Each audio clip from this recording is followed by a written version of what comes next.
Foster is stuck in a traffic jam on his way to meet his ex-wife Beth and attend his daughter Adele's birthday. Foster is an engineer, recently laid off in the early 1990s recession. Tired of waiting for so long, he decides to walk all the way home and leaves his car behind in the traffic. Foster arrives at a phone booth and repeatedly calls Beth, but soon runs out of change. Meanwhile, back in the traffic jam, other people start to get angry since Foster's abandoned car is in their way. Police Sergeant Martin Prendergast happens to be stuck there as well, so he helps move Foster's car off the road. It's Prendergast's last day before retirement. Having no change, Foster goes to a convenience store and attempts to break a dollar bill for more phone calls. However, the Korean owner refuses and demands Foster make a purchase instead so he can have the remaining change. The latter reluctantly gets a can of soda and places it on the counter. But when Foster realizes that the soda costs him 85 cents so he wouldn't have enough money to make phone calls, he starts to argue with the owner. Foster vents out that America has given so much money to Korea, but as an American citizen, he cannot even get change for a dollar bill.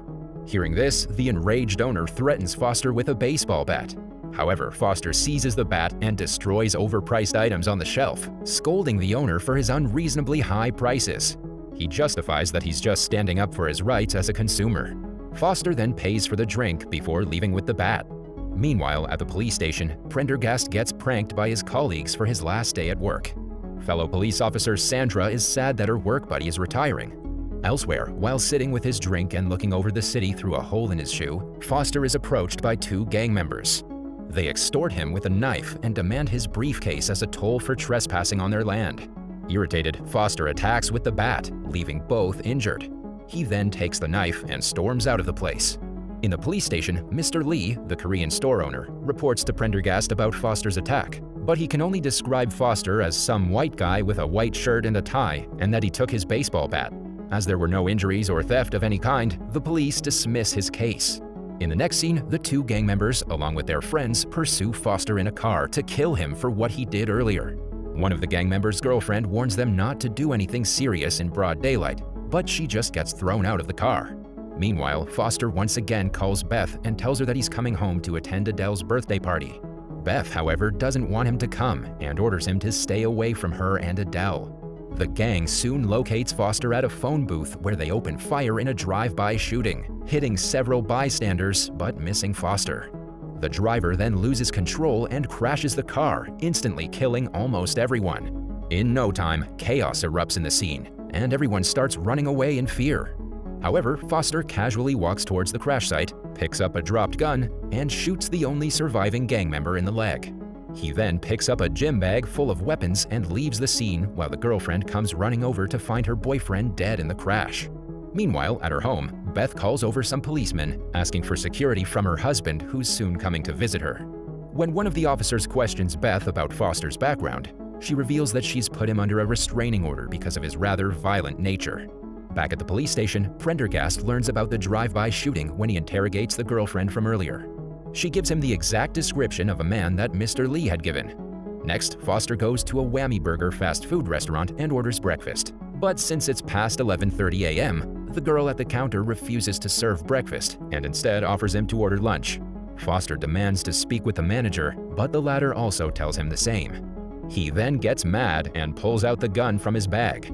Other customers immediately become terrified and attempt to leave the place, but Foster threatens them to stay.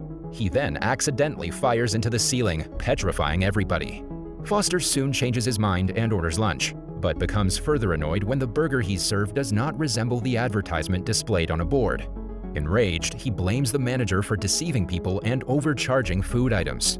Elsewhere, Prendergast and Sandra go to a restaurant for lunch, but they're soon interrupted when one of their colleagues, Nick, informs them about the Whammy Burger incident. Prendergast believes that it's a one-man crime spree and gives Foster's description to Officer Sandra before she and Nick head out for further investigation. In the next scene, Foster passes a bank where a man of color protests against a rejected loan application. The man calls out the bank for not giving him the loan as he isn't economically viable. Soon, police officers arrive and arrest him. Before leaving, he looks at Foster and tells him not to forget him. Foster awkwardly nods his head. He then stops by a gift shop to buy a birthday present for his daughter. At Beth's home, it's been hours since the policemen have started waiting for Foster, so they conclude that her husband isn't going to come around and tell Beth that they're off duty. Before leaving, one of the officers tells Beth to call them if she gets into trouble with her husband. Meanwhile, Foster once again calls Beth from a phone booth, but as expected, she doesn't answer. He repeatedly tries calling her, but to no avail. Just then, a man who's in line behind him gets frustrated and shouts at him for taking such a long time. Enraged, Foster shoots the booth and tells the man that now he doesn't have to wait at all. Next, he stops at a military surplus store run by a white supremacist to buy a new pair of hiking boots. The owner shows Foster around his store, but angrily curses at a gay couple before driving them away. Shortly after, as Foster's selecting the shoes, he notices a police car. Realizing that he's in trouble, he immediately takes a pair of boots and hides in a dressing room. After a while, Officer Sandra enters the store and starts asking about the perpetrator who's been causing havoc in the streets. Luckily for Foster, the owner denies seeing any man wearing a white shirt and a tie. He then escorts her out of his store after asking her unnecessary questions. Once Sandra's gone, the owner invites Foster to his back room and offers him a rocket launcher. It turns out that he's mistaken Foster for another white supremacist after hearing about the Whammy Burger incident on television.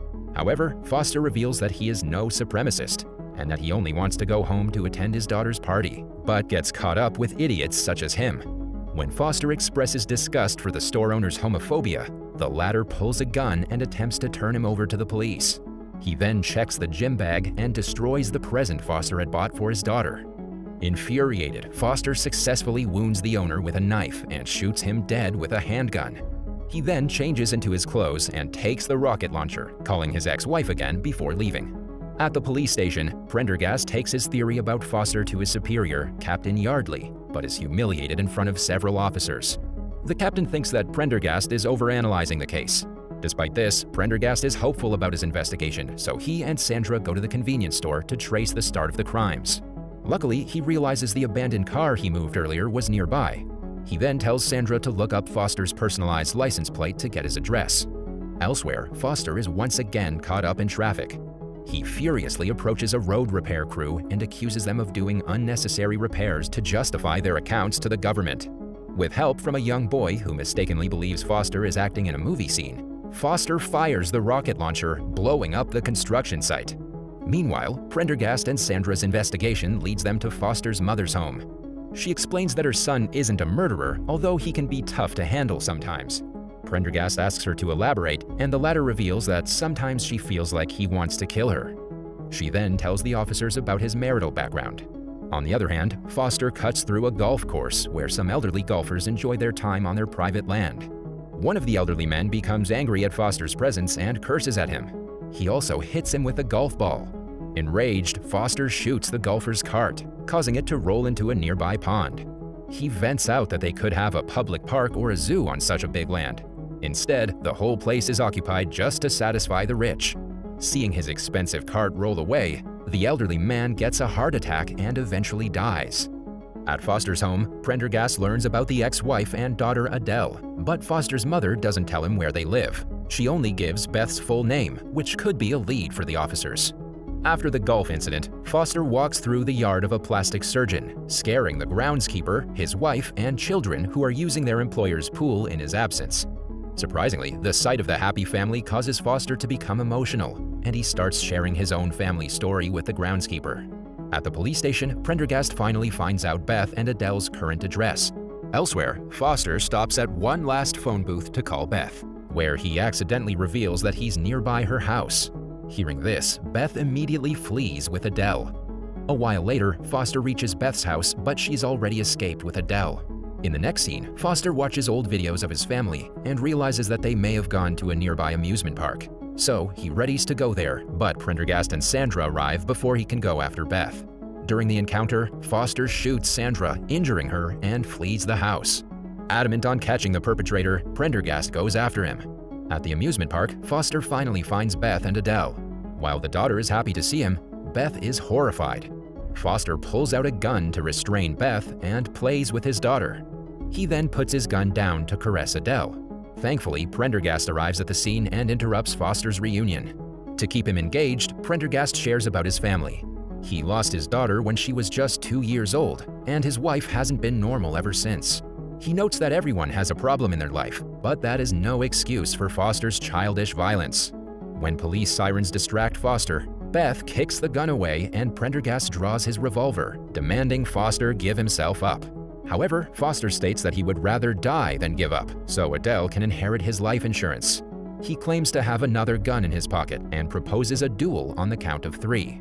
This prompts Prendergast to shoot Foster, revealing that he only had a toy water pistol taken from Adele. Foster's dead body floats away in the river below. In the final scene, Prendergast returns to Beth's house where Captain Yardley praises him in front of the media. On the other hand, Officer Sandra is taken by an ambulance while Prendergast comforts Adele and Beth.